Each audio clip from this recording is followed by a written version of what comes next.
Pues estos son los temas que vamos a tratar en el día de hoy. Como se imaginan, el foco puesto en la propuesta de alto el fuego del presidente ruso de Vladimir Putin. La primera propuesta, ya les aviso, Estados Unidos dice que no está en disposición. La OTAN, como estaban escuchando ahora mismo, el propio Jens Stoltenberg dice que es una propuesta de agresión y Ucrania dice que es absurda, básicamente. Así que, bueno, parece complicado, cuanto menos, llegar a un acuerdo y no parece, además, que esta conferencia de paz en Suiza vaya a ser la solución. Vamos a analizarlo ya de la mano de los mejores expertos, como siempre. Y contamos con José María Viñals, director del Máster de Relaciones Internacionales del IEB. ¿Qué tal? Muy buenas, José María. Buenas tardes. Hola, ¿qué tal? Buenas tardes. Muy buenas. Y tenemos también con nosotros a Jesús López Almejo, investigador de CONACYT México. ¿Qué tal? Muy buenas, Jesús. Muy buen día. Hola Sergio, gusto de estar con ustedes nuevamente. Un placer teneros por aquí en un día movidito, en un día en el que la agenda sin duda la marca el presidente ruso, Vladimir Putin, la marca también ya de cara a la conferencia de paz en Suiza, se ha adelantado, les ha metido un gol por toda la escuadra, se puede decir así. Jesús, por esto te quiero preguntar las primeras reacciones, enseguida andamos en esta propuesta, un poco en lo que está pidiendo Rusia, pero si te parece empezamos mirando a la OTAN, a lo que ha dicho Stoltenberg, dice que es una propuesta de ocupación, de agresión. Claro, puede decir Rusia que es precisamente lo que ha hecho la OTAN, ¿no? Que es precisamente lo que ha llevado a este conflicto.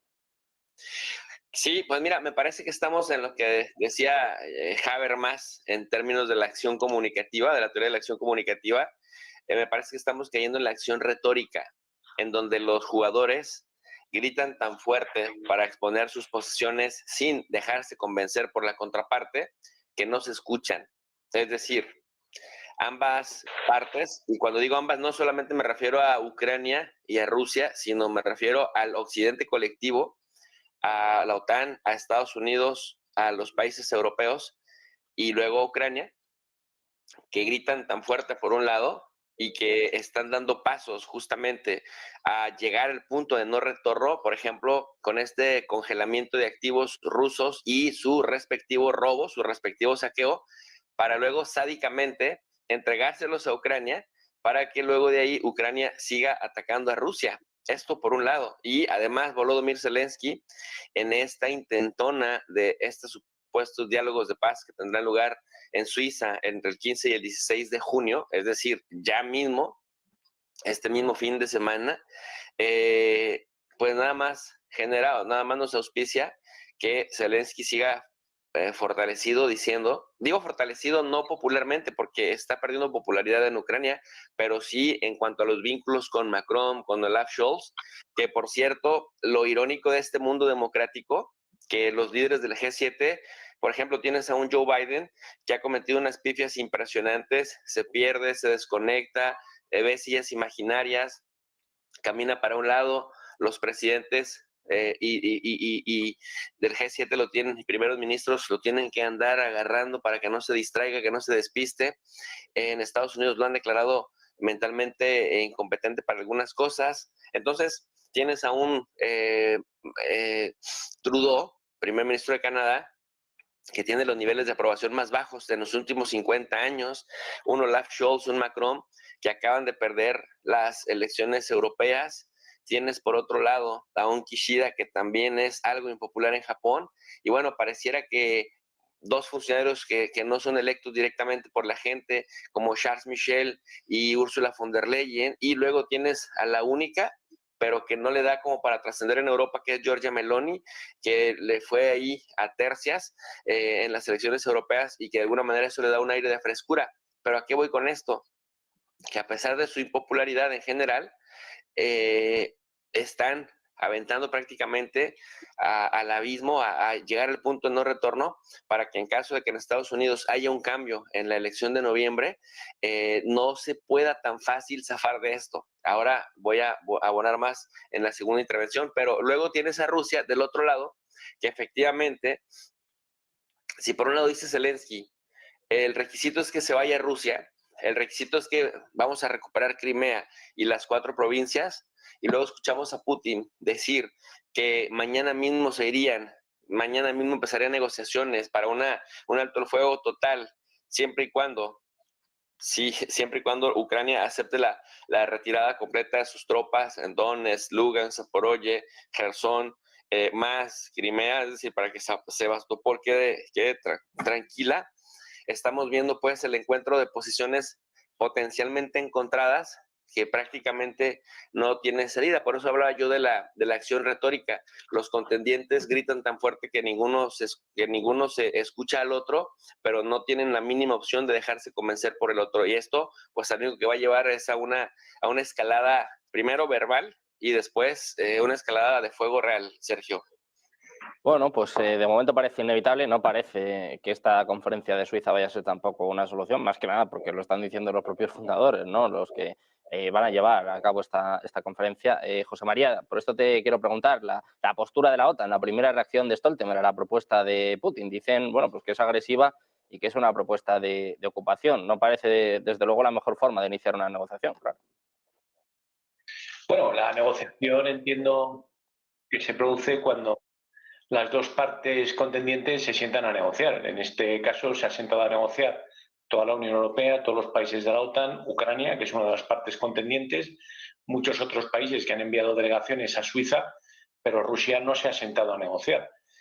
No está presente en Suiza, luego no sé con quién van a negociar. Van a negociar entre uno de los contendientes y el resto de los que se han personado, ¿no?, a esas negociaciones. Por lo tanto, yo creo que no estamos ante una negociación, estamos ante un congreso o estamos ante una conferencia para ver qué posibles fines o qué posibles vías de solución al conflicto armado se pueden producir, ¿no? Por otro lado, también es significativa la ausencia de China. China también piensa pues, que esto no es una negociación y por lo tanto pues, ha decidido revocar las acreditaciones de los enviados o de los oficiales que iba a enviar, pero que finalmente ha decidido no enviar. La posición de Rusia es la misma que la de hace 6 meses y la misma que hace un año. La posición de Stoltenberg es también la misma que hace 6 meses y que hace un año.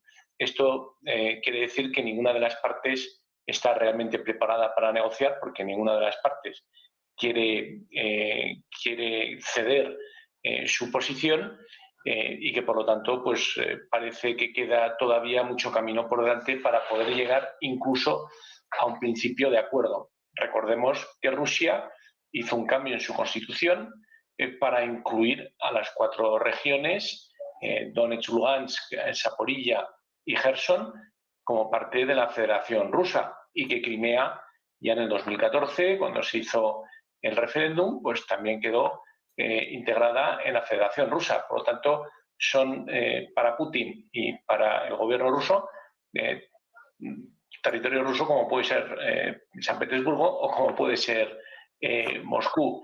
También es verdad que en las últimas semanas, desde el punto de vista de lo que es el escenario bélico, Rusia ha mostrado más fuerza que Ucrania, ha abierto un nuevo frente en el norte, ha habido avances, esto ha hecho que los ucranianos hayan tenido que diverger parte de sus contingentes y de sus fuerzas a este frente norte, lo que supone también, pues de forma acelerada, pues el desgaste de munición, de recursos y sobre todo de hombres y mujeres que están apuntalando ese frente en lugar de estar en otras zonas combatiendo, ¿no?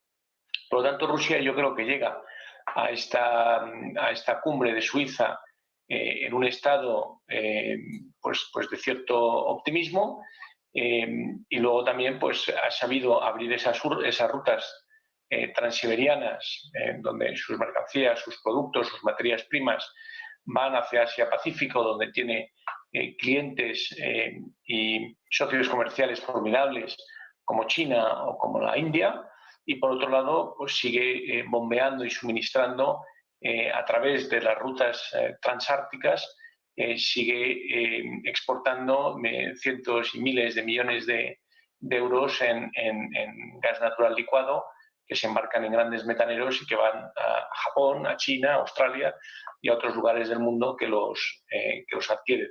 Por lo tanto, bueno, Rusia llega con cierto optimismo. Por otro lado, Zelensky llega a estas negociaciones de Suiza con un gran apoyo internacional, pero sin embargo, en lo que es el escenario bélico ha mostrado pues, que tiene carencias importantes, ha tenido problemas en las levas y en los reclutamientos, ha tenido problemas porque no han llegado suministros a tiempo por parones legislativos, sobre todo en Estados Unidos y ahora pues en el G7 pues está en la siguiente ronda de financiación, que son esos 46.000 millones de dólares que quiere dar el G7, avalados con activos rusos y de empresas rusas que han sido confiscados, bloqueados por la Unión Europea, por Estados Unidos y por Reino Unido.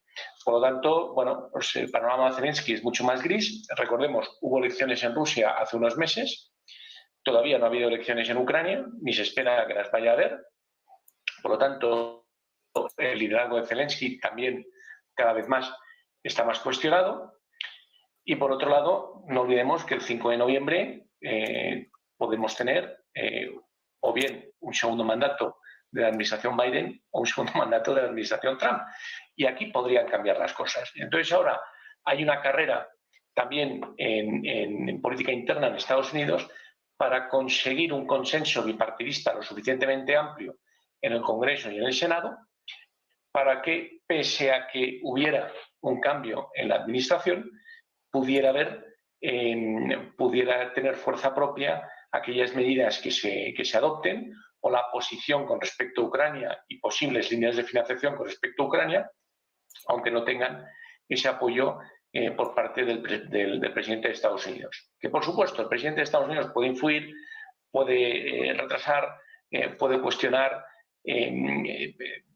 todo este tipo de decisiones y de procesos, pero si hay una amplia mayoría en ambas cámaras en Capitol Hill, podría tener fuerza propia este tipo de policies, este tipo de políticas a favor de Ucrania, pese a que hubiera una administración contraria a ellas, ¿no? Por lo tanto, Zelensky es consciente de toda esta situación. También algún nubarrón se le acerca en Europa. Hemos visto en las recientes elecciones cómo ha habido un giro importante en la Cámara Europea, donde partidos que tradicionalmente pues, han sido más reacios al apoyo de Ucrania o al conflicto, o al apoyo militar, técnico y financiero a Ucrania, pues bueno, pues ahora pues tienen muchos más asientos en el Parlamento Europeo, ¿no? Por lo tanto, pues bueno, es un mundo distinto al de hace 6 meses. La conferencia de Suiza no es más que bueno, un congreso internacional, por así decirlo. No se puede hablar de una negociación, pero puede ser un paso para posteriormente en la conferencia que está prevista tenga lugar en otoño en Saudi y que sea la continuación de esta, sí que puedan ya sentarse las dos partes contendientes e intentar llegar a un posible principio de acuerdo o por lo menos a un alto al fuego o un armisticio en la línea del frente. Bueno, pues así están las cosas. Esta ha sido la propuesta por parte de Putin. También de cara a esta conferencia de paz en Suiza, hombre, es importante que Rusia esté invitada, ¿no? Sobre todo si quieres empezar unas negociaciones, que la otra parte pueda asistir a esta conferencia es un punto pues, bastante a tener en cuenta. Ya tenemos con nosotros, como ven, Antonio Alonso Marcos, profesor de Relaciones Internacionales de la Universidad CEU San Pablo. ¿Qué tal? Muy buenas tardes, Antonio. Muy buenas tardes. Un placer. Bueno, una pregunta mental. Estoy un poco, no acatarrado, pero sí con alergia. O sea, que si de repente empieza a hablar como una trompetilla, pues corto. Estamos todos así, desgraciadamente, Antonio. Pues como te imaginarás, ¿no? Hoy el tema principal es esta propuesta de alto el fuego del presidente ruso. Estamos empezando a poner el foco en la otra, en la respuesta de Stoltenberg. Dice que es una propuesta agresiva, una propuesta de más ocupación. Enseguida entramos en la propuesta, también en todo lo que ha dicho el presidente ruso Vladimir Putin, pero la primera respuesta de la OTAN, de Estados Unidos, de Ucrania, ha sido negativa. Pues como era de esperar también por otro lado, porque efectivamente en esa propuesta Ucrania no sale bien parada. Pero tengo que añadir a renglón seguido que es una propuesta muy realista. Es decir, es reflejo de cómo está la situación en el campo de batalla. Obviamente Putin, estando las cosas como están en el campo de batalla, no va a decir, bueno, venga, me he equivocado, me vuelvo a mi casa y ya está, aquí paz y después gloria. Y bueno, y si queréis además os pago lo desperfecto, ¿no? Es decir, una cosa es el plan de paz de Zelensky, que es un plan de máximos que todo el mundo ya conoce, que es pues la retirada total de las tropas rusas, sentar a Vladimir Putin ante el Tribunal Penal Internacional y luego pues que Rusia pague la reconstrucción y las reparaciones de guerra, ¿no? Es decir, las compensaciones a las familias, etcétera. Bueno, es que eso a día de hoy es ilusorio. Bueno, pues si la OTAN sigue insistiendo, sigue empujando a Zelensky a apoyar la guerra, pues habrá que verlo. Hace poco, durante esta semana, se ha publicado una encuesta entre ciudadanos ucranianos en la que se dice que todavía sí que apoyan el esfuerzo de guerra y tal. Bueno, pues si es una encuesta del tipo de algún país que tengo yo en mente y que se equivoca, por ejemplo, en los sondeos electorales, lo vamos a dejar así en el aire todo, ¿verdad? Pues yo creo que es una encuesta muy manipulada y muy manipulable, de tal manera que viendo los vídeos que se ven, que están accesibles en las redes sociales, en Telegram y en otros muchos sitios, de las dificultades que tienen los reclutadores para coger ese millón de jóvenes o de personas, de varones en edad militar, entre las calles de Odessa, por ejemplo, incluso entre los conductores de ambulancia, paramédicos, etcétera. Bueno, pues si nos fiamos más de esos vídeos, veremos que la realidad social de Ucrania no es que se esté apoyando el esfuerzo de guerra, sino que ya están pidiendo tiempo muerto cada 2 por 3, están pidiendo que, pues esto, ¿no? Que se paren las hostilidades. La propuesta de Vladimir Putin no es que sea nueva en sí, porque es lo que ha venido diciendo en voz alta desde prácticamente el inicio del conflicto, salvo que efectivamente después de incorporar estas regiones a la Federación de Rusia en octubre del 22, pues efectivamente a partir de ese momento ya sí que sí, ya son irrenunciables para Putin. Y ojo, porque ese es un punto de no retorno, efectivamente, es un punto en el cual él ya no se va a echar para atrás, en el cual Vladimir Putin va a decir, bueno, aparte de lo que hemos conquistado militarmente, lo que queremos es tener una cierta zona de seguridad, entonces no solo ocupar las partes que ya hemos ocupado, sino avanzar un poquito más para garantizarnos pues cierta estabilidad, para garantizar que la vida en estas regiones pues va a ser una vida estable. Yo insisto mucho en esta idea y Vladimir Putin también lo ha señalado, en que, bueno, esto es a día de hoy. Esta es la oferta a día de hoy. Pero esta oferta no va a estar sobre la mesa indefinidamente. Es decir, según vayamos avanzando en el terreno de batalla, pues lo siento, pero esta oferta pues pasará a la historia, ¿no? Pues como decía el ministro de Asuntos Exteriores, Sergei Lavrov, acerca de las propuestas que se hicieron en Estambul y que fueron firmadas efectivamente en abril de 2022 por la contraparte ucraniana, etcétera. Bueno, es que el mundo de mañana, y esto es la idea que yo subrayaba, digo, el mundo de mañana será muy distinto al mundo de hace 2 años, por ejemplo.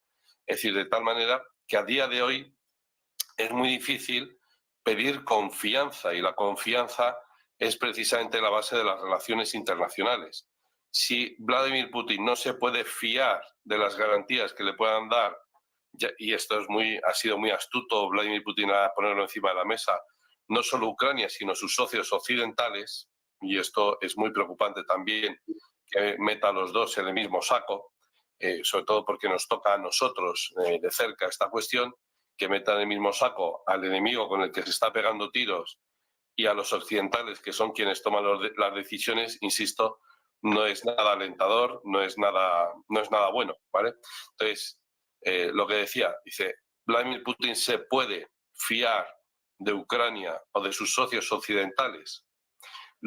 Por contra, los socios occidentales y Ucrania, Volodymyr Zelensky, se pueden fiar de Putin. A día de hoy la confianza está rota y será muy difícil llegar a un acuerdo, pero no tanto por el contenido del acuerdo en sí, no tanto por ver qué regiones entrarían dentro del acuerdo, qué condiciones entrarían dentro del acuerdo, sino por las condiciones, por las garantías de que ese acuerdo se fuera a cumplir. Es decir, podemos alcanzar un acuerdo magnífico, extraordinario, aceptable para las dos partes, se firma solemnemente y el día siguiente, ¿quién garantiza que ese acuerdo se va a cumplir? De tal manera que se va instalando cada vez más la mentalidad, y yo percibo que Vladimir Putin quiere rechazar, quiere expulsar esta mentalidad, pero se va instalando cada vez más entre las personas que están pendientes de esto cada día, de cómo evoluciona la guerra, se va instalando cada vez más la mentalidad de que solo va a haber una forma de solucionarlo, que es pues al final cumplir el objetivo que decía Vladimir Putin desde el principio de la ofensiva, que es desmilitarizar, desnazificar. Es decir, acabar al 100%, si no al 100%, dejar bien mutilado el ejército ucraniano, que no pueda servir absolutamente para nada, y ya está. Y ojo, porque viendo las cifras y viendo la evolución de los acontecimientos sobre el terreno, pues parece que se está cerca de cumplir ese objetivo, porque el hecho de que se necesite reclutar a tal cantidad de gente, eso es significativo.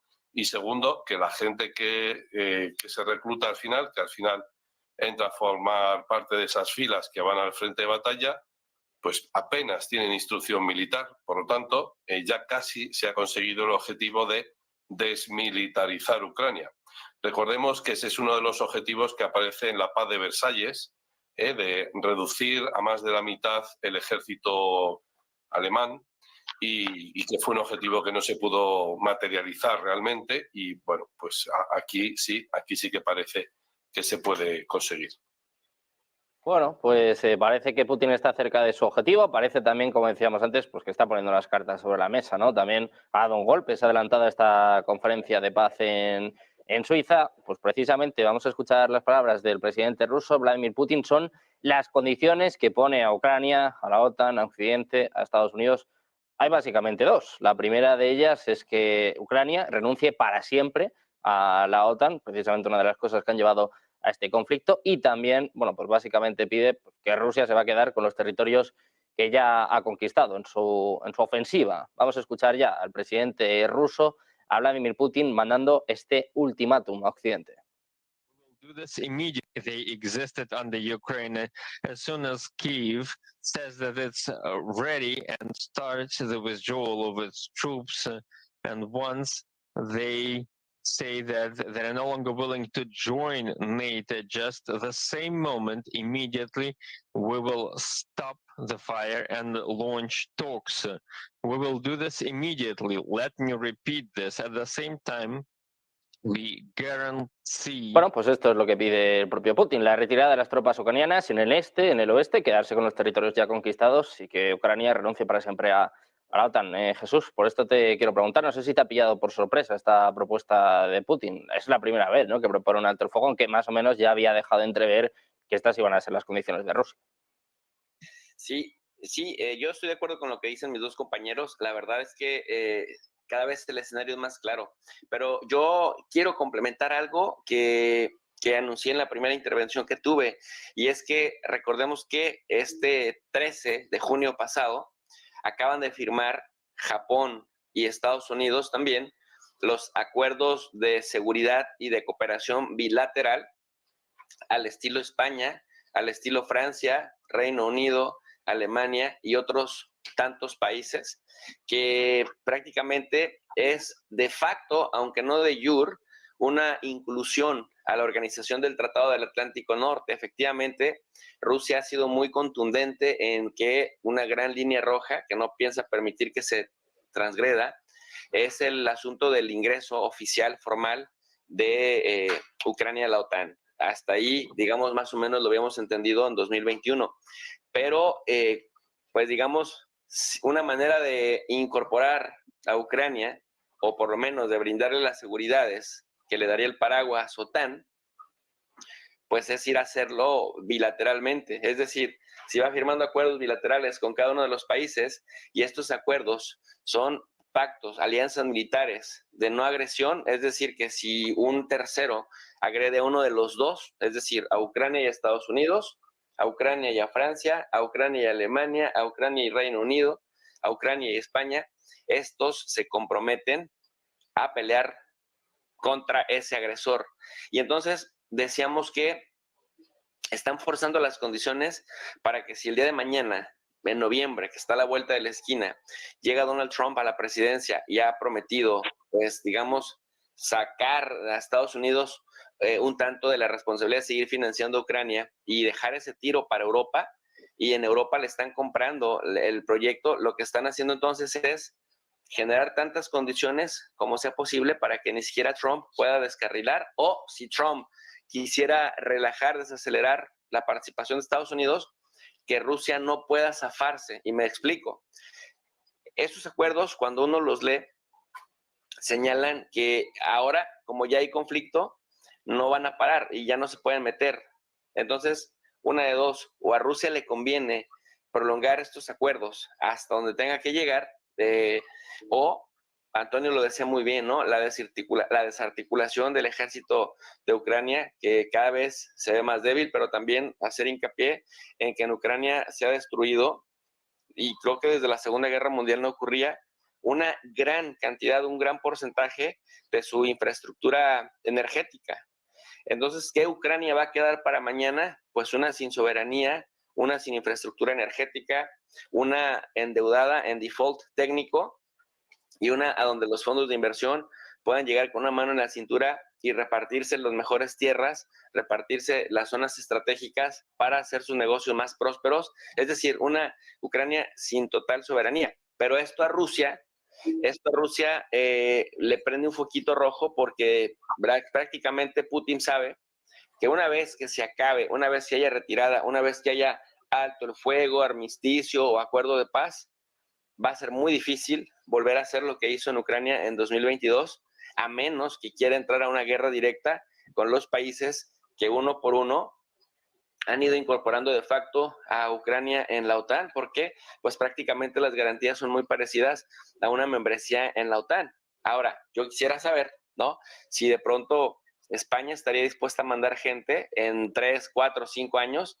a pegarse una guerra contra Rusia para rescatar a Ucrania, o si lo hace en el marco o en el entendido de que Francia, de que Alemania o Reino Unido también lo harían. Entonces, le están poniendo, decimos en México, la vara muy alta al asunto, de tal suerte que una de dos, o termina con el total exterminio del ejército ucraniano y consolida el dominio ruso en las 4 provincias, más lo que ya sabíamos de poner un paraguas protector en Crimea, o prácticamente Rusia está claro en que con estos acuerdos, que también son un punto de no retorno, ya no habrá un siguiente 2022, porque esto que están haciendo e incorporar a Ucrania a la OTAN es prácticamente lo mismo. Así que por las dos partes, digamos, están escalando y están aproximándose a ese punto que ya estamos observando, Sergio.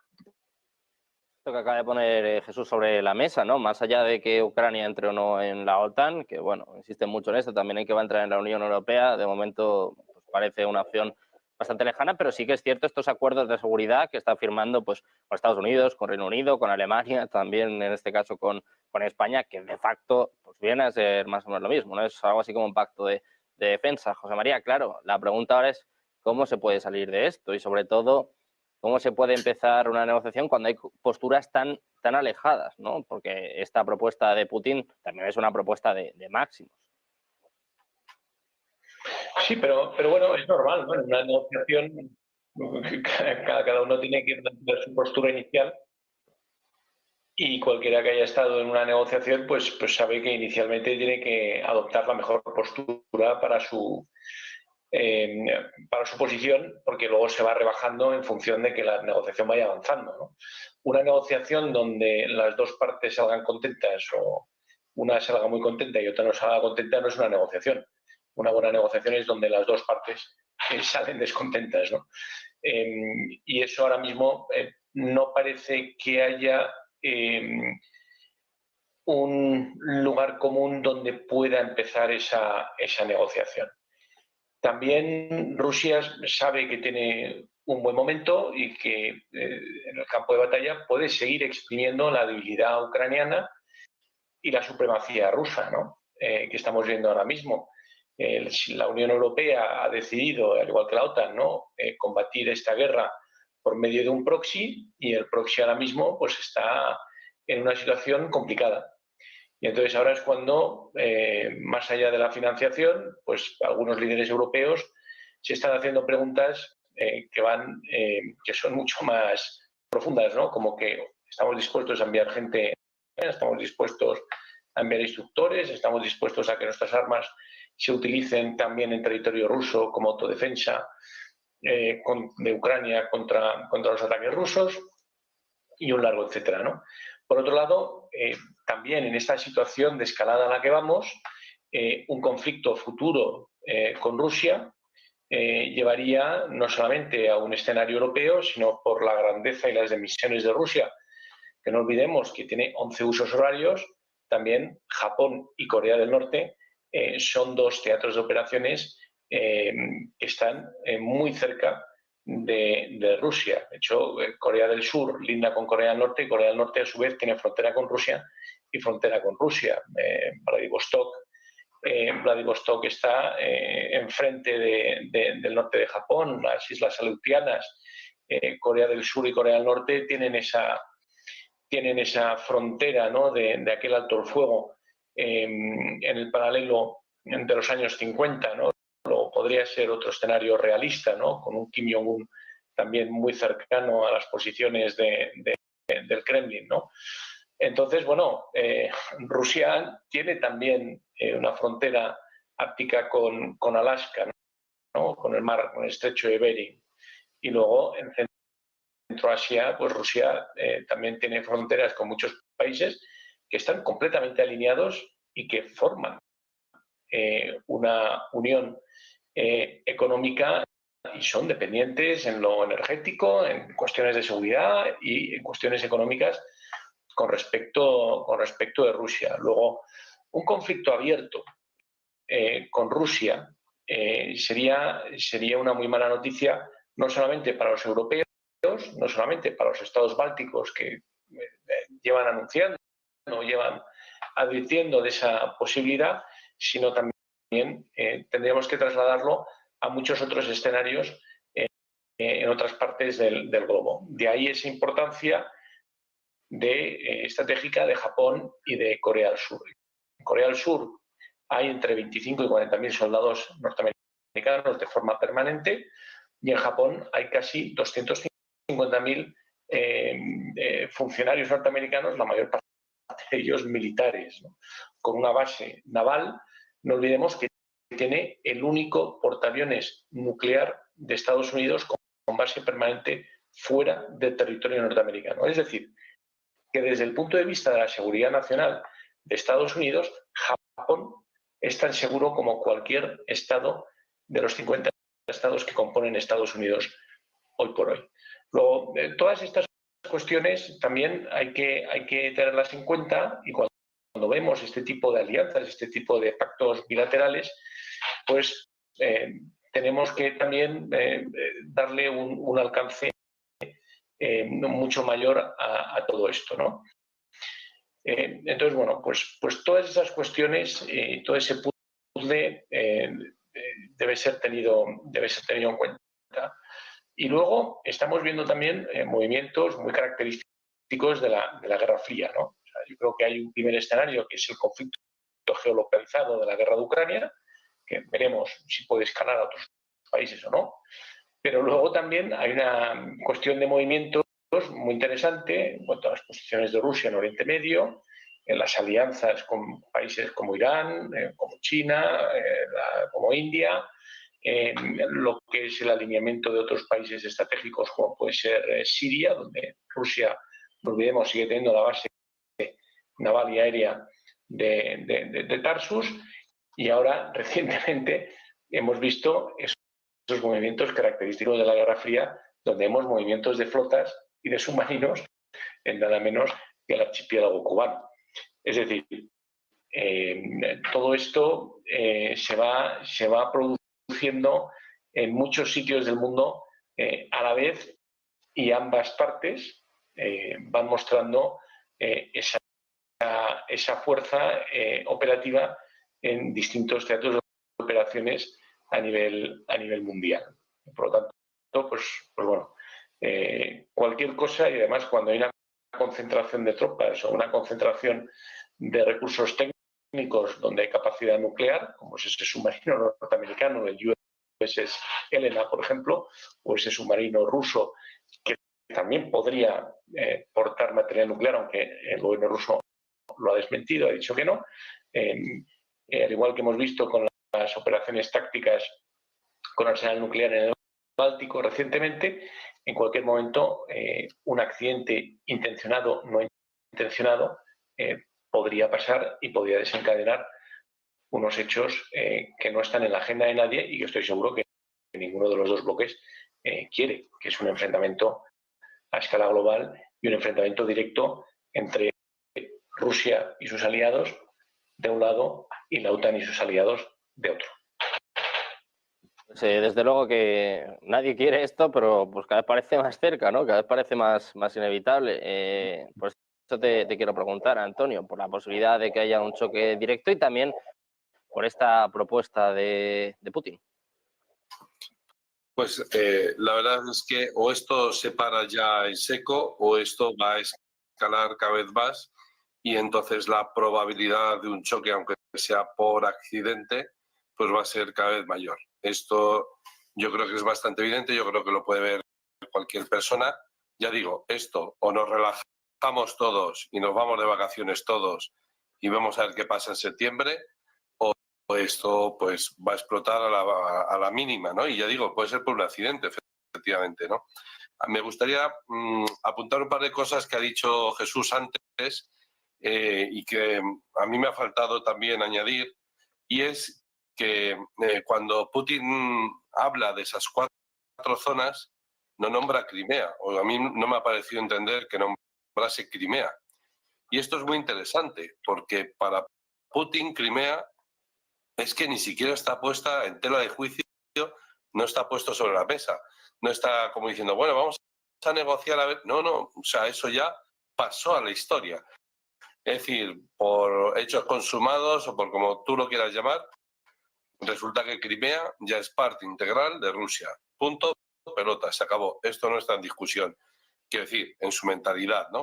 Para él, ese es un punto que no está en discusión y que no está dispuesto a ponerlo en discusión. Y esto es muy interesante. Luego, en relación con estos acuerdos bilaterales, efectivamente, como decía Jesús, es decir, si al final los vamos poniendo uno detrás de otro, es como si la OTAN protegiera a Ucrania. Cuidado, porque eso es hacerse trampas en el solitario y querer engañar a Putin. Y se puede querer engañar a mí o a cualquier otra persona, pero querer engañar a Putin no tiene ningún sentido, puesto que ya vemos de lo que es capaz de hacer, ¿no? Él ha demostrado, no con palabras, sino con hechos, hasta dónde está dispuesto a llegar por defender lo que él considera que es justo, ¿no? Entonces, si él considera que le han engañado, pues nada, es decir, adelante, ¿no? Y hay una cuestión, y es que si Estados Unidos se retira de ese acuerdo, porque Donald Trump viene y se retira de ese acuerdo, efectivamente, a día de hoy son 18 estados los que han firmado ese acuerdo bilateral y es de suponer que entre la cumbre de Suiza y la de Washington el 9 y el 11 de julio, pues otros muchos más países se sumarán a esos acuerdos bilaterales, etcétera. Bien, la cuestión es que es una diferencia muy sencilla y es que paraguas nuclear como tal solo lo puede ofrecer Estados Unidos a Europa. Es decir, solo Estados Unidos puede ofrecer a Ucrania la disuasión nuclear. Es decir, eso de, ojo, cuidado, Rusia, no me ataques, porque si me atacas a mí, viene mi primo el de Zumosol, el de Estados Unidos, y entonces él me va a defender con el paraguas nuclear, etcétera. Reino Unido, Francia, entre los dos a lo mejor tienen 200 cabezas nucleares, que así entre vosotros y yo, pues tampoco da para mucho con respecto a la disuasión que pueda tener Rusia, ¿no? Con respecto al número de cabezas nucleares que pueda tener Rusia. Por lo tanto, el auténtico paraguas nuclear es Estados Unidos. Y si Estados Unidos se sale de esos acuerdos bilaterales, de poco van a servir esos acuerdos porque ya estamos viendo que yendo a una guerra convencional, es decir, no nuclear, sino con tanques, aviones, drones, etcétera, estamos viendo la superioridad militar armamentística de Rusia, no solo en cantidad, sino en calidad. No solo en número de proyectiles de 155 milímetros que son capaces de lanzar al cabo del día, sino también esas pedazos de bombas, las FAB, que empezaron con FAB 300, luego FAB 500, 1500, 3000, 9000, la 9000 kilos de bomba, de explosivos, pues, en fin, eso todavía creo que no se ha usado, la FAB 3000 creo que sí, pero son bombas, señoras bombas, es decir, ¿qué se puede hacer contra eso, no? Entonces, pues sí, se puede ofrecer guerra electrónica, se puede ofrecer vigilancia por satélite, es nada nuevo de lo que ya se está utilizando sobre el terreno. Por lo tanto, ya digo, si vamos a un enfrentamiento hipotético, es decir, primero hay que parar esta guerra, dejar un tiempo de reposo, de barbecho, y luego volver a reiniciar las hostilidades entre Rusia y Ucrania, y en ese tercer escenario de reinicio de las hostilidades, ya digo, si es guerra convencional, Rusia tiene las de ganar como las está teniendo ahora mismo. Si Estados Unidos ofrece su paraguas nuclear, a lo mejor ahí ya estamos hablando de otro escenario. Pero desde luego en ese escenario de guerra convencional, y lo está demostrando Rusia todos los días, quien tiene las de ganar es Rusia. Y otra cuestión acerca de esos tratados.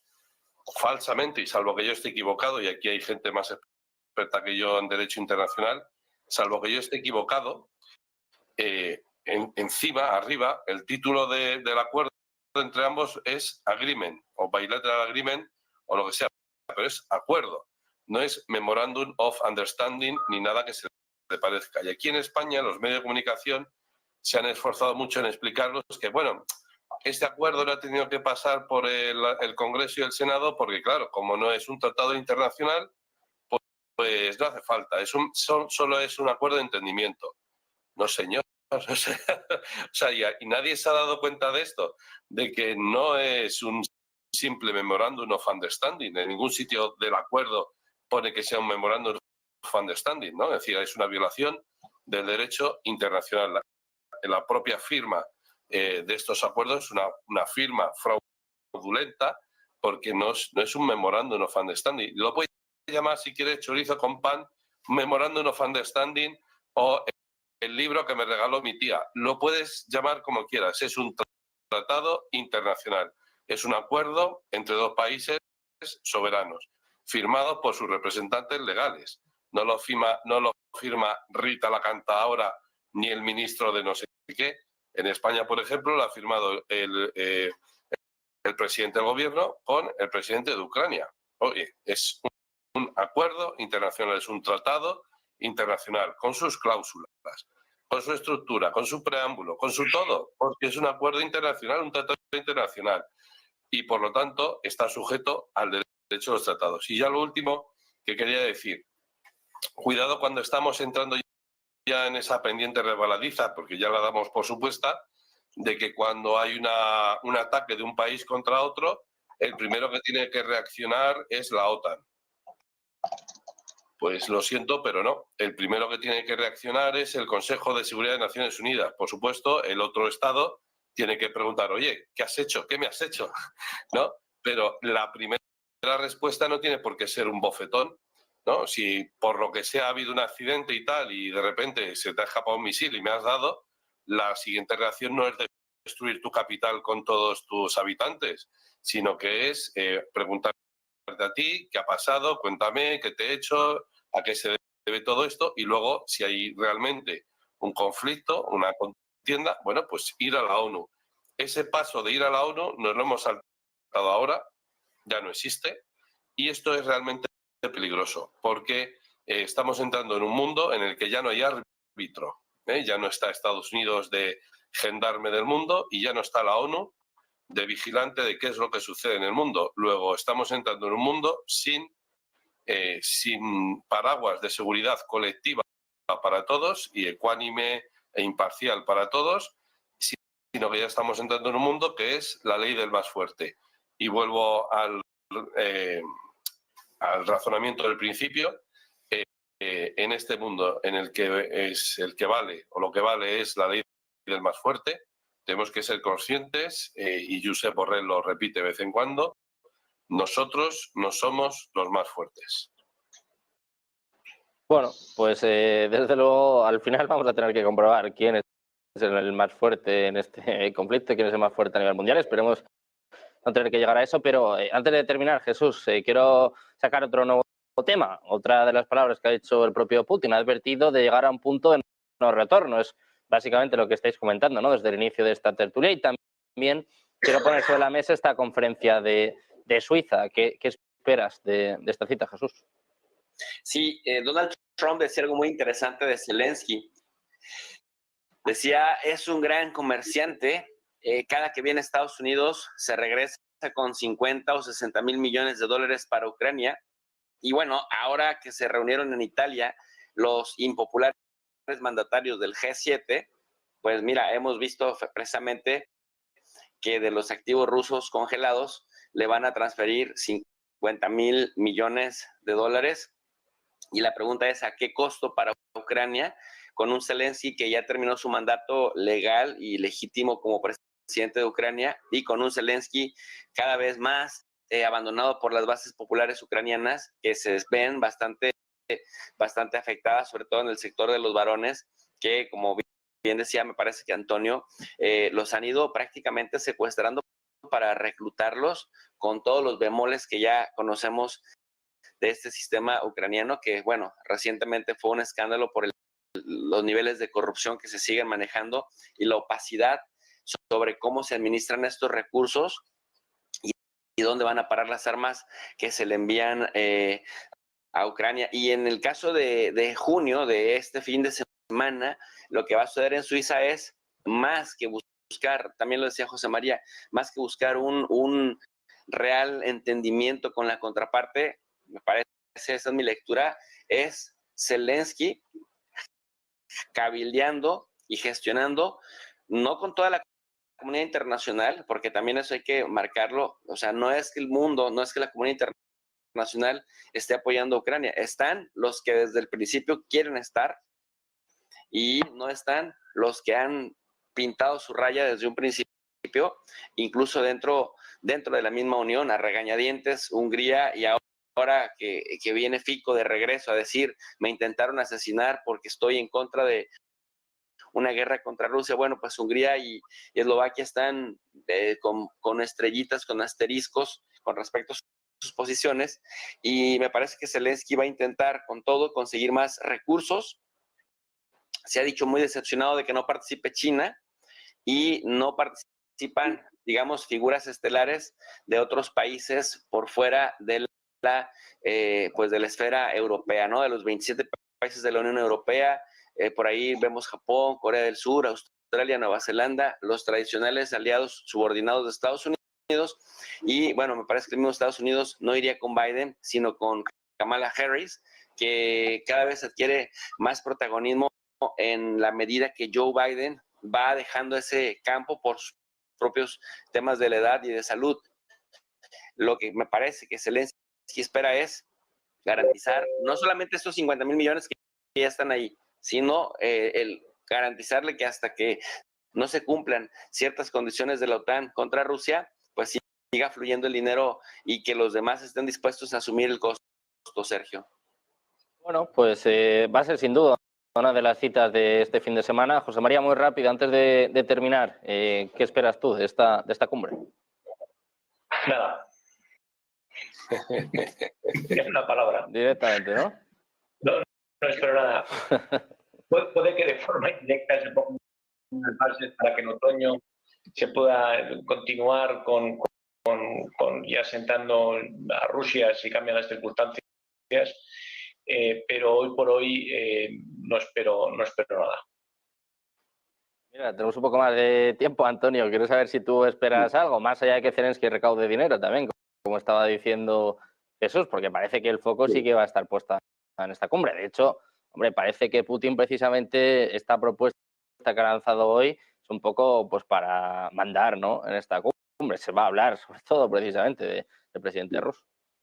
Es un mensaje que manda a la cumbre precisamente para que hablen ellos, para que acuerden una postura común frente a Rusia. Es decir, no es una cumbre de paz para acordar con Rusia, sino para acordar una postura común de ellos, de los aliados de Ucrania, contra Rusia, ¿no? Y esto sí que es interesante. Entonces yo lo que espero es que tomen mucho chocolate y que disfruten de los paisajes suizos y que contemplando esos paisajes suizos y esas montañas y esos valles, pues entiendan que eso no es lo normal de Europa, perdón, del mundo, que lo normal del mundo pues es estar en conflicto y bueno, en fin, que disfruten mucho de esos valles, del silencio de esos valles y de la tranquilidad de esos valles y entiendan que eso es una excepción de lo que está pasando a escasos miles de kilómetros, centenares de kilómetros hacia el este, porque contemplando esa paz y esa tranquilidad quizá puedan entender un poquito mejor que las bombas que están destruyendo Ucrania, bueno, pues a lo mejor a ellos no les va a llegar en ese momento, pero que si siguen adelante en la guerra, pues muy probablemente eso acabe afectándoles. Pues no se espera mucho, desde luego, de esta conferencia de paz. Está claro que el protagonista va a ser Putin, ¿no? Ya dado el golpe encima de la mesa, está claro pues que va a marcar la agenda de esta cumbre, que seguro que comentaremos, no sé si mucho, pero seguro que la comentamos la semana que viene. Muchas gracias, Antonio, José María, Jesús, un placer teneros por aquí un día más. Muchas gracias, muy buen día. Muchas gracias. Buen día, fuerte abrazo. Un placer. Nosotros vamos a seguir pendientes de la